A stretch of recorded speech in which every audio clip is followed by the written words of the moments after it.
Oke, sahabat petani milenial, pada kesempatan pagi hari ini saya akan membuat pupuk organik cair yang sangat bagus sekali untuk merangsang tanaman kita, baik itu di fase vegetatif maupun di fase generatif, teman-teman. Hanya cukup menggunakan berbahan sederhana yang mudah sekali kita dapatkan ya. Apalagi seperti sekarang ini di musim penghujan, jadi sangat cocok untuk dilakukan pengaplikasian menggunakan VOC yang kita fermentasi lalu kita aplikasikan ke tanaman, dan tanaman akan menyerap nutrisi pada VOC tersebut secara maksimal, teman-teman. Jadi tidak perlu teman-teman menunggu lama hasil fermentasinya, cukup kita nunggu selama 2 minggu dan VOC siap kita lakukan pengaplikasian ke setiap tanaman, teman-teman. Karena pupuk organik cair ini sangat bagus sekali, teman-teman, untuk merangsang tanaman kita yang kesulitan berbuah atau lambat dalam pertumbuhannya dan bertahun-tahun menunggu tidak kunjung berbuah. Jadi ini solusi yang tepat buat teman-teman petani sekalian ya, khususnya tanaman perkebunan ya, untuk merangsang tanaman kita agar cepat berbuah, teman-teman. Jadi apa saja bahan-bahannya di sini sudah saya siapkan ya. Yang pertama, di sini saya siapkan air hujan ya.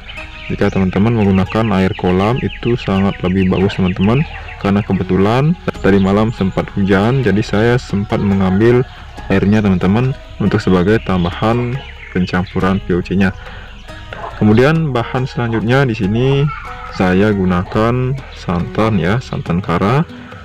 Jadi jika teman-teman tidak tersedia santan dalam kemasan seperti ini, teman-teman bisa membuat di rumah ya, menggunakan kelapa yang diparut kemudian kita ambil airnya ya.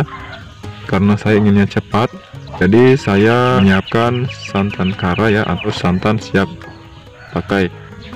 Jadi kenapa saya menggunakan santan kelapa?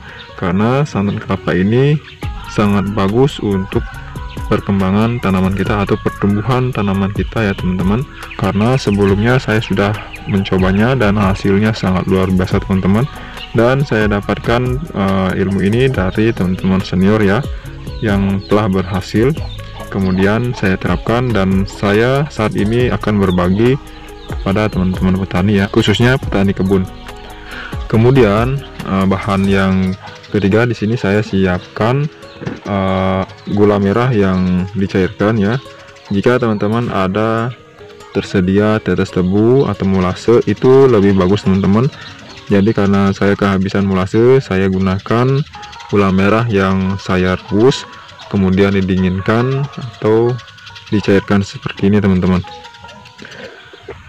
Dan kemudian untuk bahan yang terakhir atau bahan yang keempat, di sini saya siapkan E4 atau bakteri fermentasi atau pengurai ya, sahabat tani.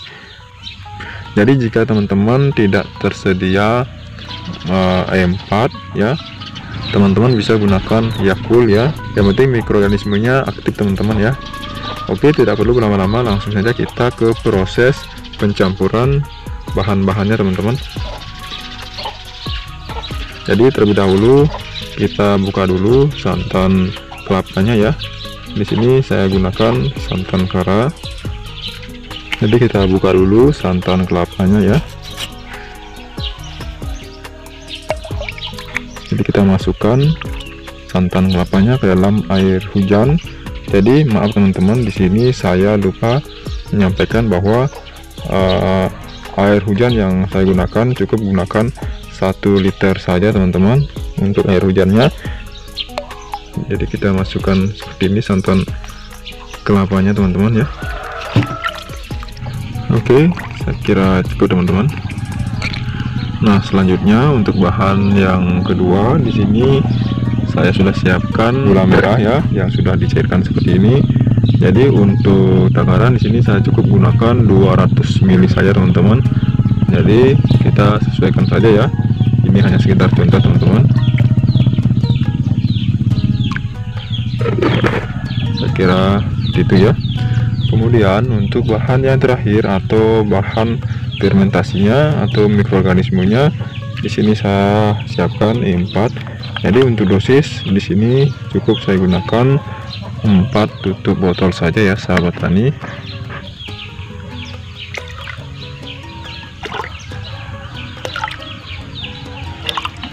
Oke, saya kira cukup.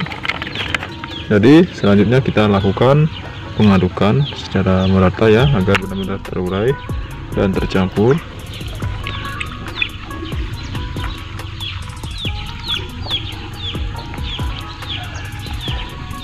Oke, saya kira cukup teman-teman. Jadi setelah kita lakukan pencampuran ketiga bahan ini, selanjutnya kita lakukan pengadukan seperti ini ya.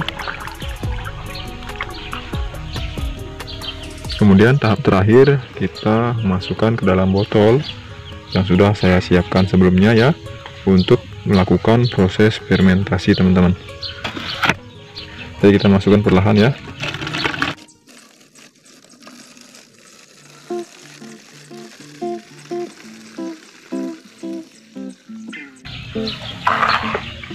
Nah, jadi saya sengaja menyisakan ruang ya, agar tidak terjadi peledakan teman-teman, dan diusahakan setiap hari dilakukan buka tutupnya ya, seperti ini, dan jangan terlalu rapat ya dalam proses penutupannya teman-teman ya.